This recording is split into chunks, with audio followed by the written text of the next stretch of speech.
পবিত্র ঈদুল আজহার আগে ঈদযাত্রার প্রথম দিন আজ শনিবার রাজধানীর কমলাপুর রেলওয়ে স্টেশন থেকে সময় মেনে ট্রেন ছেড়ে যেতে দেখা গেছে। যদিও কয়েকটি ট্রেন নির্ধারিত সময়ের ৫ থেকে ৭ মিনিট দেরিতে ছেড়ে যায়। ভিড় তেমন একটা ছিল না বললেই চলে। ফলে খুব একটা ভোগান্তিতে পড়তে হয়নি ঘরমুখী যাত্রীদের। স্বস্তিতেই শুরু হয়েছে ঈদযাত্রা।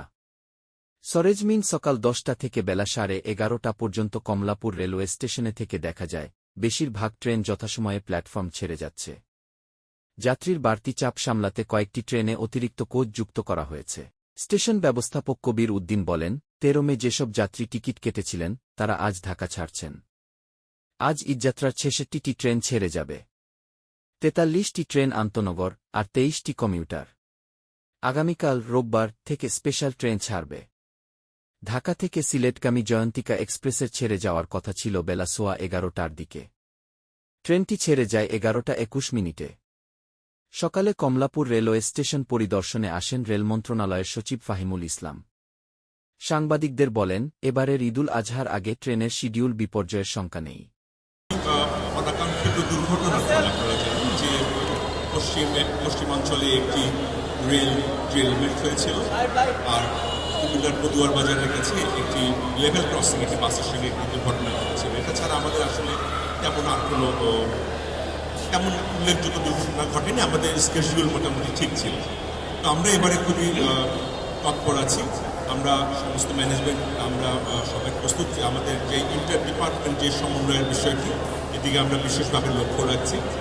আমরা আশা করছি যে এবার অন্যান্যবারের মতোই, মানে গত বছর এবং গতবার ঈদের মধ্যে আমরা স্বস্তিদায়ক ঈদ আপনাদের উপহার দিতে পারব।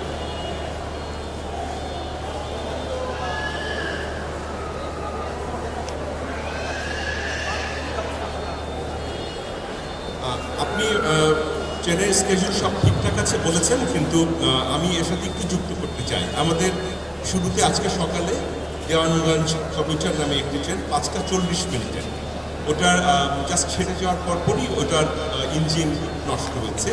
জাস্ট প্ল্যাটফর্মটা ছেড়ে যাওয়ার পরে ওটাকে ফিরিয়ে এনে আমরা আমাদের রিজার্ভ ইঞ্জিন ওটা রিপ্লেস করে আমরা ছেড়ে দিয়েছি। এখানে একটু ডিলেট হয়েছে।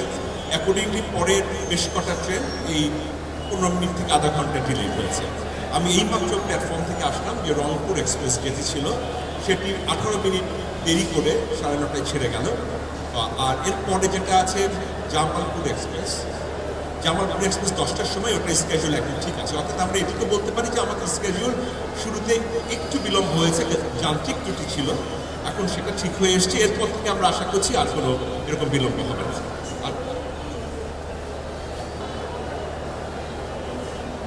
আমরা এটার জন্য যেটা করেছি যে আপনারা জানেন যে আমাদের মিটার গেজ লোকোমোটিভের বিশেষ করে স্বল্পতা রয়েছে, এবং সেই জন্য আমরা যেটা হয় যে আমরা আমাদের যে ওয়ার্কশপগুলো আছে সেগুলোতে আমরা বেশ কদিন আগে থেকেই একটা কর্মপরিকল্পনা গ্রহণ করেছি টাইম বেস। তাতে আমাদের ঈদের সময়টাতে ৪০০টা মিটার গেজ লোকোমোটিভ যদি অ্যাভেলেবেল হয় তাহলে আমরা এটা রিপ্লেসমেন্ট আমরা এটা কাটিয়ে উঠতে পারি শিডিউল বিপর্যয়টা। সেটার দিকে আমরা এগিয়ে যাচ্ছি। ইতিমধ্যে আজকের অ্যাভেলেবিলিটি ৭৮ হয়ে গেছে, কালকে আমরা ৮০ উপর উঠে যাব। আমরা দেখছি আমরা এই মুহূর্তে যে প্রস্তুতি আমাদের আছে, আমাদের আসন্ন এই ঈদুল আজহার এই যাত্রাতে আমরা কোনো রকমের শিডিউল বিপর্যয়ের আমরা সম্ভাবনা দেখছি না। আপনি ছাদে লোক দেখেছেন? দেখেননি?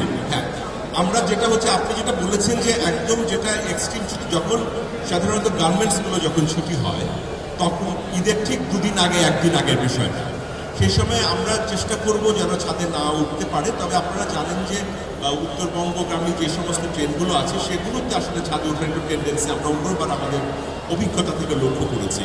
কাজে এই জিনিসটি যেন না হয়, আমরা আমাদের আইন শৃঙ্খলা বাহিনী যারা আছে, আমাদের রেল নিরাপত্তা বাহিনী, আমাদের জিআরপি যারা আছেন তাদেরকে সব কিছু আমরা প্রস্তুতি নিয়ে রেখেছি। আমরা চেষ্টা করে দেখব, আমরা অবশ্যই চেষ্টা করবো, আমাদের আপনার চেষ্টা থাকবে। কারণ ছাদে যাত্রী ওঠাটা আমাদের বাংলাদেশ রেলওয়ের রেল চলাচলের ক্ষেত্রে যেমন ঝুঁকিপূর্ণ, একইভাবে সেই যারা উঠছে তাদের জন্য কিন্তু ঝুঁকিপূর্ণ।